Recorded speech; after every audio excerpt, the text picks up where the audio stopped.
कुरुक्षेत्र के युद्ध भूमि में अर्जुन, जिनका मन पहले संशय और मोह में उलझा हुआ था, अब भगवान की उपदेशामृत वाणी से जैसे एक धुंध हट चुकी है, वे फोल्डेड हाथों से कृष्ण से कहते हैं, हे प्रभु, आपने जो परम गुप्त और पवित्र अध्यात्म ज्ञान मुझे दिया, उससे मेरा मोह मिट गया है।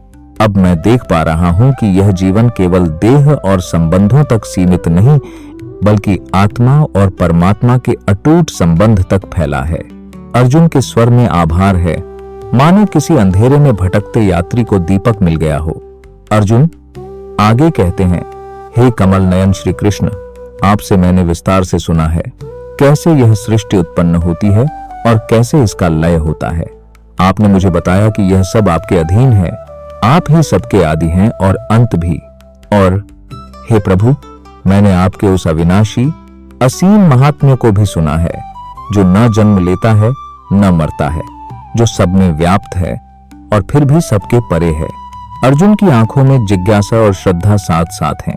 अब उनके भीतर एक गहरी प्यास है, केवल सुनना नहीं बल्कि उसे देखना, महसूस करना, मानो आत्मा को प्रत्यक्ष साक्षात्कार चाहिए। अर्जुन फोल्डेड हाथों से आगे कहते हैं, हे परमेश्वर, जो कुछ आपने अपने बारे में कहा मैं उसे सत्य मानता हूं और मेरे हृदय में कोई संदेह नहीं है, किंतु हे पुरुषोत्तम, मैं उस ऐश्वर्य युक्त रूप को अपनी आंखों से देखना चाहता हूं। वह रूप जिसमें आप संपूर्ण सृष्टि को समाये हुए हैं, वह रूप जो आपके दिव्य सामर्थ्य का प्रत्यक्ष प्रमाण है। अर्जुन के स्वर में अब केवल जिज्ञासा नहीं बल्कि एक गहन आकांक्षा है, जैसे कोई नदी सागर से मिलने को व्याकुल हो। हे प्रभु, यदि आपको लगता है कि मैं आपके उस अद्भुत रूप को देखने योग्य हूं, तो कृपा कर मुझे वह अविनाशी रूप दिखाइए। हे योगेश्वर, मुझे अपनी दिव्य महिमा का प्रत्यक्ष साक्षात्कार दीजिए, ताकि मेरे मन की प्यास पूरी हो जाए। अर्जुन के हृदय में श्रद्धा और भय दोनों का संगम है। वे जानते हैं कि यह दर्शन साधारण नहीं होगा, परंतु कृष्ण पर उनका विश्वास उन्हें निर्भीक बना रहा है। भगवान मुस्कुराते हैं, मानो एक बच्चे की जिद पूरी करने वाला पिता, लेकिन यह जिद कोई खिलौना नहीं बल्कि अनंत ब्रह्मांड का द्वार खोलने वाली है। वे कहते हैं, पार्थ, अब तू मेरे सैकड़ों नहीं बल्कि हजारों हजार रूप देख, असंख्य विविध प्रकार के दिव्य आभा से चमकते हुए विभिन्न वर्ण और आकृतियों में। अर्जुन की आंखों में चमक आ जाती है, लेकिन वह नहीं जानते कि यह तो बस प्रारंभ है। देखो अर्जुन, 13 आदित्य, 8 वसु, 11 रुद्र, अश्विनी कुमार और 29 मरुत सब मेरे भीतर ही प्रकट हैं। और देखो वे अद्भुत जो तूने कभी नहीं देखे, जिन्हें न तेरे नेत्र देख सके न तेरे मन ने कभी कल्पना की। मानो कृष्ण कह रहे हों, अब तेरा समय आ गया है पार्थ, ब्रह्मांड का हृदय देखने का। भगवान धीरे से कहते हैं, पार्थ, तू मुझे इस सामान्य मानव दृष्टि से नहीं देख सकता। मेरे इस विराट रूप को देखना तेरी आंखों की क्षमता से परे है, इसलिए मैं तुझे दिव्य दृष्टि देता हूं। देख मेरे योग की अद्भुत और अपार महिमा। जैसे ही यह वाक्य पूर्ण होता है, अर्जुन की दृष्टि में एक अगाध प्रकाश भरने लगता है, मानो आंखें सिर्फ देखने का साधन न रहकर पूरे ब्रह्मांड का द्वार बन गई हों। भगवान कहते हैं, हे गुणाकेश, जो नींद और अज्ञान को जीत चुका है, आज तू मेरे शरीर में इस संपूर्ण चराचर जगत को देख, एक ही स्थान में समाया हुआ। जो कुछ तू और देखना चाहता है वह भी यहां है, मेरे भीतर ही। अर्जुन चकित होकर सोचते हैं, क्या यह संभव है कि समूचा ब्रह्मांड एक ही शरीर में हो? लेकिन श्री कृष्ण की वाणी में ऐसा विश्वास है कि वह बिना प्रश्न किए देखने को तैयार हो जाते हैं।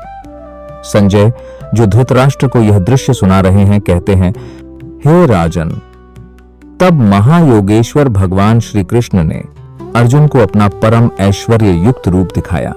वह दृश्य जिसके लिए ऐशी युगों युगों तक तपस्या करते हैं, वह क्षण जो मानव की साधारण सीमाओं को तोड़ देता है, आज अर्जुन के सामने घट रहा है। अर्जुन ने देखा एक ऐसा शरीर जिसमें असंख्य मुख हैं, असंख्य नेत्र हैं और प्रत्येक दृष्टि में एक नया अद्भुत संसार है। उस विराट रूप ने अनगिनत दिव्य आभूषण पहने हैं और अनगिनत दिव्य अस्त्र शस्त्र हाथों में हैं। जिनकी चमक आकाश के तारे भी मात खा जाएं। हर दिशा से प्रकाश की नदियां बह रही हैं और उन नदियों में अनंत रंगों की लहरें उठ रही हैं। अर्जुन की दिव्य दृष्टि अब पूरी तरह खुल चुकी है। वे देखते हैं भगवान ने अनगिनत दिव्य मालाएं धारण की हुई हैं, दिव्य वस्त्रों से आवृत हैं और उनके अंगों पर स्वर्गीय गंध का लेप है, जिसकी सुगंध पूरे आकाश में फैल रही है। हर अंग, हर आभूषण, हर रेखा एक नया आश्चर्य, एक नई कथा कह रही है। वह अनंत है और उनके मुख सभी दिशाओं में हैं। जहां भी दृष्टि जाए केवल वही हैं। अगर एक साथ 1000 सूर्य आकाश में उदय हो जाएं, तो जो प्रकाश फैले वह भी उस महात्मा के तेज के सामने क्षीण हो जाए। अर्जुन की आंखें चकाचौंध हो जाती हैं, फिर भी वह दृष्टि हटाना नहीं चाहते। यह प्रकाश न केवल आंखों में बल्कि आत्मा की गहराई तक प्रवेश कर रहा है, मानो स्वयं सत्य को देख रहे हों। अर्जुन ने देखा सारा का सारा जगत उस विराट शरीर में एक साथ विद्यमान है। आकाश, पाताल, पर्वत, नदियां, देवता, असुर, सभी जीव, सभी लोक विभिन्न रूपों में फिर भी एक ही शरीर में समाये हुए। यह ऐसा था मानो ब्रह्मांड का नक्शा खोलकर उसे एक ही बिंदु में संकुचित कर दिया गया हो, और वह बिंदु श्री कृष्ण का विराट रूप है। यह दृश्य देखकर अर्जुन विस्मय से भर गए। उनके शरीर के रोम खड़े हो गए और उनके भीतर आनंद और भय दोनों साथ साथ उमड़ने लगे। वे झुककर प्रणाम करते हैं, हाथ जोड़ते हैं और गहरी कांपती हुई आवाज में भगवान से बोलने लगते हैं, जैसे कोई समुद्र के सामने खड़ा होकर उसकी अनंत लहरों को निहार रहा हो। अर्जुन की आवाज कांप रही है, लेकिन उसमें आनंद और श्रद्धा की गहराई है। हे देवों के देव, मैं आपके शरीर में समस्त देवताओं को देख रहा हूं, एक साथ एक ही स्थान पर। मैं ब्रह्मा जी को देख रहा हूं जो कमलासन पर विराजमान है। मैं महादेव को देख रहा हूं। मैं सभी प्राचीन ऋषियों को देख रहा हूं और अनगिनत दिव्य सर्पों को भी। अर्जुन की दृष्टि में अब कोई सीमा नहीं। वह सब देख रहे हैं जो मनुष्य की आंखें कभी न देख पाईं। हे विश्वेश्वर, मैं आपके असंख्य हाथ देख रहा हूं, असंख्य पेट, असंख्य मुख, असंख्य नेत्र, और वे सभी दिशाओं में फैले हुए हैं। मैं आपका कोई अंत नहीं देख पा रहा, न कोई मध्य, न कोई आरंभ। आप अनंत हैं, सर्वव्यापी हैं और समस्त जगत के स्वामी हैं। अर्जुन के शब्द मानो समंदर के सामने बहती छोटी नदी जैसे हैं। वह सब कुछ कहना चाहते हैं, लेकिन शब्द उस विराटता को बांध नहीं पा रहे। हे प्रभु, मैं आपको किरीट धारण किए देख रहा हूं, गदा लिए चक्र घुमाते हुए। आपका तेज हर दिशा में फैल रहा है। आपकी दीप्ति इतनी प्रबल है कि सीधा देख पाना असंभव है, जैसे कोई जलते हुए अग्नि और सूर्य के सम्मिलित तेज को देख रहा हो। आप अपरिमेय हैं, आपकी महिमा मापी नहीं जा सकती। यह वर्णन केवल दृष्टि का नहीं बल्कि उस तेज का है जो आत्मा को झकझोर देता है। हे प्रभु, आप ही वह अक्षर हैं जो शाश्वत और अविनाशी है, जिसे जानना ही परम उद्देश्य है। आप ही इस संपूर्ण ब्रह्मांड का परम आधार हैं। आप अविनाशी हैं, सनातन धर्म के रक्षक हैं और सनातन पुरुष, आदि पुरुष आप ही हैं। मेरे लिए आप ही सब कुछ हैं। अर्जुन के शब्दों में अब भक्ति का चरम है। यह केवल दर्शन नहीं, यह आत्मा की पूर्ण समर्पण की घोषणा है। मैं आपको अनादि, अमध्य और अनंत देख रहा हूं। आपकी शक्ति अनंत है, आपके हाथ अनगिनत हैं, आपकी आंखें चंद्रमा और सूर्य की तरह जगत को प्रकाशित कर रही हैं। आपके मुख अग्नि की तरह प्रज्वलित हैं और आपका तेज संपूर्ण जगत को तपाने वाला है। यह वर्णन अब भय और आश्चर्य के मिश्रण में बदल रहा है, जैसे कोई नन्हा दीपक सूर्य के सामने खड़ा हो। हे प्रभु, आपके एक ही शरीर ने आकाश और पृथ्वी के बीच का संपूर्ण अंतर भर दिया है। आप सभी दिशाओं में फैले हुए हैं। आपके इस अद्भुत और उग्र रूप को देखकर तीनों लोक, स्वर्ग, पृथ्वी और पाताल भय और विस्मय से कांप उठे हैं। अर्जुन अब यह नहीं देख रहे कि कौन कहां है। हर जगह केवल वही विराट है और संसार का प्रत्येक जीव उस विराटता के आगे मानो बालुका के कण के समान हो गया है। अर्जुन कह रहे हैं, हे प्रभु, मैं देख रहा हूं कि स्वर्ग के सभी देवगण आपके रूप में प्रवेश कर रहे हैं। कुछ तो भयभीत हैं, हाथ जोड़े आपका स्मरण करते हुए मानो आपकी शरण ही उनका एकमात्र सहारा हो। यह वह दृश्य है जहां दिव्यता भी भगवान के विराट रूप के सामने श्रद्धा से झुक रही है, क्योंकि यहाँ कोई देव या खश्य अलग नहीं, सब उसी एक सत्य में लीन हैं। वे स्वस्ति कहकर आपका मंगल गान कर रहे हैं। हे प्रभु, मैं रुद्रगणों को देख रहा हूं, आदित्य देवों को देख रहा हूं, वसु, साध्य, विश्वे देव, अश्विनी कुमार, मरुतगण और वे सभी उष्माप, अग्नि के देवता भी आपको देख रहे हैं। गंधर्व, यक्ष, असुर और सिद्धों के समूह, ये सभी आपके इस अद्भुत रूप को देखकर विस्मित हो गए हैं। यहां अर्जुन केवल देख नहीं रहे, वे ब्रह्मांड के हर स्तर पर हो रही प्रतिक्रिया का अनुभव कर रहे हैं, जहां देव, दानव, गंधर्व सभी एक ही बिंदु पर मौन और स्तब्ध हैं। अर्जुन के स्वर में अब भय का हल्का कंपन है। हे महाबाहु कृष्ण, आपका यह विशाल रूप, जिसमें असंख्य मुख और नेत्र हैं, असंख्य भुजाएं, जंघाएं और पांव हैं, असंख्य उदर और विकराल दांत हैं, इसे देखकर सारे लोग भयभीत हो रहे हैं और मैं भी भय से कांप रहा हूं। यह वह पल है जब विराट रूप की सुंदरता धीरे धीरे काल रूप की ओर बढ़ रही है और अर्जुन समझ रहे हैं कि यह रूप केवल पूज्य ही नहीं, बल्कि दृष्टा के हृदय को हिला देने वाला भी है। हे विष्णु, आपका यह रूप आकाश को छू रहा है, असंख्य रंगों से दमकता हुआ, विकट मुख खोले हुए, और आपके विशाल प्रज्वलित नेत्र, आपको देखकर मेरा अंतःकरण घबरा गया है। मुझे धैर्य नहीं मिल रहा, न मन में शांति का कोई अंश बचा है। अर्जुन की यह स्थिति बताती है कि जब दिव्य रूप काल की गहराइयों को छूने लगता है तो महान योद्धा का भी मन डगमगाने लगता है। हे देवेश, हे जगन्निवास, आपके विकराल दांतों वाले मुख, जो मानो प्रलय की अग्नि के समान जल रहे हैं, उन्हें देखकर मैं दिशाएं भूल गया हूं। मुझे कहीं भी शांति नहीं मिल रही। हे प्रभु, कृपा करके मुझ पर प्रसन्न हो जाइए। यहां अर्जुन सीधे करुणा की याचना करते हैं, क्योंकि यह दृश्य अब केवल विस्मयकारी नहीं, बल्कि मन को कंपा देने वाला है। हे प्रभु, मैं देख रहा हूं धृतराष्ट्र के सभी पुत्र, उनके साथ जितने भी राजा और योद्धा हैं, भीष्म पितामह, गुरु द्रोणाचार्य, कर्ण और हमारे भी कई प्रमुख योद्धा, सभी आपके विकराल मुखों में प्रवेश कर रहे हैं। वे तेजी से, बिना रुके, आपके दांतों वाले भयावह मुखों में जा रहे हैं। कुछ तो आपके दांतों के बीच फंसकर अपने सिर और अंग भंग होते हुए दिख रहे हैं। यहां अर्जुन देख रहे हैं कि महाभारत का परिणाम पहले से ही तय है और भगवान स्वयं काल बनकर सबको अपने भीतर समा रहे हैं। जैसे असंख्य नदियां तेजी से बहकर समुद्र में मिल जाती हैं, वैसे ही ये सब नरवीर आपके प्रज्वलित मुखों में प्रवेश कर रहे हैं। यह रूप केवल एक प्रतीक नहीं, बल्कि यह दिखाता है कि समय के प्रवाह में हर प्राणी, हर योद्धा, हर साम्राज्य अंततः उसी अनंत में विलीन हो जाता है। जैसे पतंगे प्रज्वलित अग्नि में तेजी से जलने के लिए घुस जाते हैं, वैसे ही ये सभी लोग तेजी से आपके मुखों में नाश के लिए प्रवेश कर रहे हैं। यहां अर्जुन स्पष्ट देख रहे हैं, यह कोई युद्ध का संयोग नहीं, बल्कि भगवान के विराट स्वरूप की योजना है, जहां विनाश भी ईश्वर की लीला का एक अंश है। हे विष्णु, आप अपनी प्रज्वलित जिह्वा से सभी दिशाओं से लोकों को निगल रहे हैं। आपके मुखों की ज्वाला से यह संपूर्ण जगत भर गया है और आपके उग्र प्रकाश से सब कुछ तप रहा है। यहां भगवान का रूप करुणा के स्थान पर काल बन चुका है, जो सृजनकर्ता भी है और संहारकर्ता भी। अर्जुन कांपते स्वर में पूछते हैं, हे देव, आप कौन हैं? आपका यह उग्र और महाशक्ति से भरा हुआ रूप मेरे हृदय में भय और विस्मय एक साथ भर रहा है। हे देवों के भी देव, मैं आपको बार बार प्रणाम करता हूं, परंतु मेरे मन में यह जानने की तीव्र इच्छा है कि आप इस रूप में क्या करने वाले हैं। आपका यह अद्भुत आद्य स्वरूप किस उद्देश्य से प्रकट हुआ है?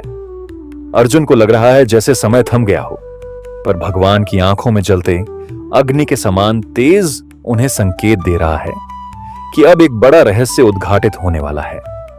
भगवान का स्वर गूंजता है, अर्जुन, मैं काल हूं, संसार का संहार करने वाला। मैं यहां आया हूं इन सभी लोगों का विनाश करने के लिए। जो योद्धा यहां युद्ध भूमि में खड़े हैं, तुम चाहे उन्हें मारो या ना मारो, वे सब पहले ही मेरे द्वारा विनाश के लिए निश्चित हो चुके हैं। यह सुनकर अर्जुन के रोंगटे खड़े हो जाते हैं। उन्हें एहसास होता है कि यह युद्ध केवल मानवों के बीच नहीं, बल्कि समय स्वयं इसमें सक्रिय है। इसलिए हे सव्यसाची अर्जुन, तुम उठो, यश प्राप्त करो, अपने शत्रुओं को जीतकर समृद्ध राज्य का आनंद लो, क्योंकि ये सब योद्धा पहले ही मेरे द्वारा मारे जा चुके हैं। तुम केवल निमित्त मात्र हो, मेरे कार्य को पूरा करने का साधन। भगवान की वाणी में आदेश है, पर उसमें एक अदृश्य करुणा भी है। मानो कह रहे हो, तुम्हारा कार्य केवल धनुष उठाना है, जीत और हार मेरे हाथ में है। अर्जुन देखो, द्रोणाचार्य, भीष्म पितामह, जयद्रथ, कर्ण और अन्य सभी महावीर मेरे द्वारा पहले ही मारे जा चुके हैं। तुम न डरो, न विचलित हो, युद्ध करो। तुम निश्चित ही अपने शत्रुओं को परास्त करोगे। इस क्षण अर्जुन समझ जाते हैं, वे केवल एक तीर चलाने वाले योद्धा नहीं, बल्कि ईश्वर की योजना का हिस्सा हैं। संजय कहते हैं, हे धृतराष्ट्र, जब अर्जुन ने श्री कृष्ण के यह वचन सुने तो वे कांपने लगे। उनके हाथ जुड़ गए, सिर झुक गया। वह किरीटधारी महायोद्धा, जिसे कभी किसी युद्ध में भय नहीं लगा, आज भगवान के विराट रूप के सामने गदगद स्वर में बोल रहा था। अर्जुन का हृदय भक्ति, भय और विस्मय से भर गया था। अर्जुन ने कहा, हे ऋषिकेश, यह बिल्कुल उचित है। जब आपके गुणगान होते हैं तो संपूर्ण जगत आनंद से भर उठता है। देवता आपके प्रेम में मग्न हो जाते हैं, राक्षस भय से भाग जाते हैं और सिद्ध जन आपको बार बार प्रणाम करते हैं। अर्जुन देख रहे हैं, भगवान के नाम से ही सृष्टि का संतुलन प्रेम और भय के दो छोरों पर टिक जाता है। हे महात्मन, आप ब्रह्मा से भी श्रेष्ठ आदि कारण हैं। आप अनंत हैं, देवों के ईश्वर हैं, जगत के आधार हैं। आप अक्षर हैं, सत और असत दोनों से परे। तो फिर कौन है जो आपको प्रणाम न करे? अर्जुन का स्वर अब पूरी तरह श्रद्धा से भर गया है, मानो वे स्वयं को भगवान के चरणों में विलीन कर रहे हों। आप ही वायु हैं, यमराज हैं, अग्नि हैं, वरुण हैं, चंद्रमा हैं, प्रजापति हैं और प्रपितामह भी। मैं आपको सहस्र बार प्रणाम करता हूं, फिर भी बार बार आपको प्रणाम करता ही रहूंगा। अर्जुन की वाणी अब भक्ति की बाढ़ बन चुकी है। वे हर शब्द के साथ स्वयं को छोटा और भगवान को अनंत मान रहे हैं। आप आदिदेव पुरुषोत्तम, इस समस्त सृष्टि के परम आश्रय हैं। आप ही जाता हैं, आप ही झे हैं, आप ही वह परम धाम है जहां सब कुछ समाप्त होकर ठहरता है। आपका अनंत रूप संपूर्ण विश्व को व्याप्त कर रहा है।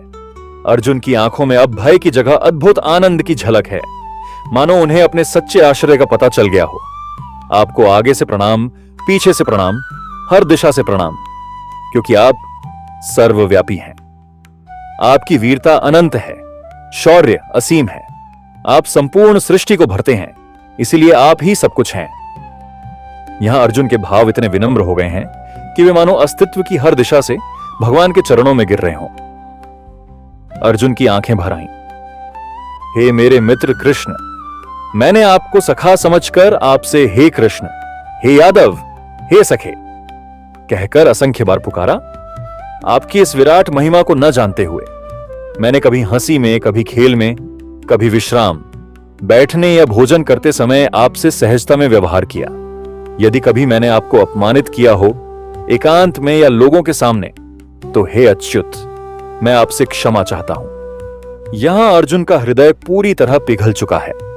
वह मित्र कृष्ण को ईश्वर कृष्ण के रूप में पहचान चुका है। अर्जुन की आंखें अब भी विराट रूप के तेज से चमक रही हैं, पर जैसे ही भगवान धीरे धीरे अपने करोड़ों सूर्यों के समान तेजस्वी रूप को समेटते हैं और अपनी चिर परिचित सौम्य मुख मुद्रा, पीतांबर धारण किए, मोरपंख मुकुट से शोभित मानवीय स्वरूप में खड़े होते हैं, अर्जुन के हृदय में जैसे कोई शांति का सागर उतर आता है। वह गहरी सांस लेकर कहता है, हे जनार्दन, आपका यह सौम्य मनुष्यों जैसा रूप देखकर अब मेरा मन शांत हो गया है। मेरे चित्त की स्थिरता लौट आई है और मैं अपनी स्वाभाविक स्थिति में वापस आ गया हूं। यह वह क्षण था जब भय, विस्मय और आश्चर्य के स्थान पर भक्ति, स्नेह और प्रेम ने जगह ले ली।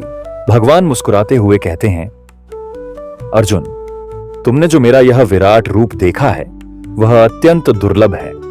यहां तक कि देवता भी हमेशा इसकी एक झलक पाने की लालसा रखते हैं, पर यह सहज में किसी को नहीं मिलता। उनके शब्दों में गूढ़ रहस्य था, मानो कह रहे हों कि ईश्वर का विराट स्वरूप सिर्फ नेत्रों से नहीं, श्रद्धा, विश्वास और ईश्वर की कृपा से देखा जा सकता है। अर्जुन, तुम मुझे इस प्रकार न वेदों के अध्ययन से देख सकते हो, न कठिन तपस्या से, न दान देकर और न ही यज्ञों द्वारा। जैसे तुमने अभी मुझे देखा है, वैसा दर्शन केवल मेरी कृपा से होता है। यह सुनकर अर्जुन समझ जाते हैं कि भगवान का साक्षात्कार कोई साधारण उपलब्धि नहीं, बल्कि यह पूर्णतः ईश्वर की अनुकंपा का परिणाम है। परंतु हे परंतप अर्जुन, मुझे इस स्वरूप में सिर्फ अनन्य भक्ति से ही जाना, देखा और पूरी तरह अनुभव किया जा सकता है।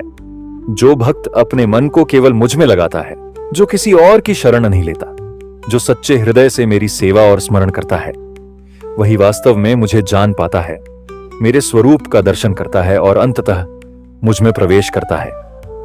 यह सुनकर अर्जुन के नेत्रों में आंसू भर आते हैं। अब वे जान चुके हैं कि ईश्वर को पाने का एकमात्र मार्ग निष्काम, अनन्य और अखंड भक्ति है। युद्ध भूमि पर हवा थम सी गई थी। अभी कुछ क्षण पहले ही आकाश में करोड़ों सूर्यों की भांति तेजस्वी अग्निज्वाला सा विराट रूप चारों दिशाओं को निगलने को तैयार था। अर्जुन का हृदय विस्मय, भय और श्रद्धा से कांप रहा था, पर अब वह सब मानो स्वप्न की तरह विलीन हो चुका था। शंख की मधुर ध्वनि, मोरपंख की शोभा, पीतांबर की कोमल आभा, भगवान कृष्ण का वह स्नेहमय, सहज और मानवीय रूप अर्जुन के सम्मुख था। अर्जुन ने देखा, भगवान की आंखों में करुणा की गहराई थी, उनके होंठों पर एक हल्की मुस्कान थी, मानो कह रहे हों, अर्जुन, अब सब ठीक है, तुम्हारा मन स्थिर हो चुका है। अर्जुन के हाथ अपने आप जुड़ गए, आंखों से आंसुओं की धार बहने लगी। वह कांपती आवाज में बोला, प्रभु, आपका यह सौम्य स्वरूप देखकर मेरे प्राण जैसे वापस लौट आए हैं। आपकी कृपा के बिना मैं इस विराट स्वरूप को कभी नहीं देख पाता। आपने मुझे जो दिखाया वह मेरे हृदय में सदा अमर रहेगा। भगवान ने धीरे से अर्जुन के कंधे पर हाथ रखा, एक स्पर्श जिसमें संपूर्ण ब्रह्मांड की शक्ति थी, पर साथ ही माता के आशीर्वाद सा स्नेह भी। वे बोले, अर्जुन, याद रखो, मुझे पाने का मार्ग न तपस्या, न यज्ञ, न दान, सिर्फ अनन्य भक्ति है। जब मन, बुद्धि और प्राण सब कुछ मुझ में समर्पित हो जाता है, तब मैं स्वयं अपने भक्त के हृदय में प्रकट हो जाता हूं। अर्जुन ने सिर झुकाकर प्रणाम किया। उसके भीतर का सारा भय, सारा भ्रम और सारी शंका जैसे गंगा में स्नान करने के बाद बहकर दूर चली गई हो। अब उसके नेत्रों में केवल एक ही संकल्प था, धर्म के लिए, भगवान के आदेश के लिए पूर्ण समर्पण से युद्ध करना। युद्ध भूमि में शंख फिर बजा, धर्म का घोष, विजय का संकेत, और उस महाकाव्य का अगला अध्याय आरंभ हो गया। जय श्री कृष्णा। विराट से मधुर तक का यह अद्भुत रूपांतरण, भय से प्रेम तक की यह दिव्य यात्रा अर्जुन के ही नहीं, हम सबके हृदय में भगवान के प्रति अनन्य भक्ति का दीप जला देती है। जय श्री कृष्णा, जय श्री कृष्णा, जय श्री कृष्णा, जय श्री कृष्णा।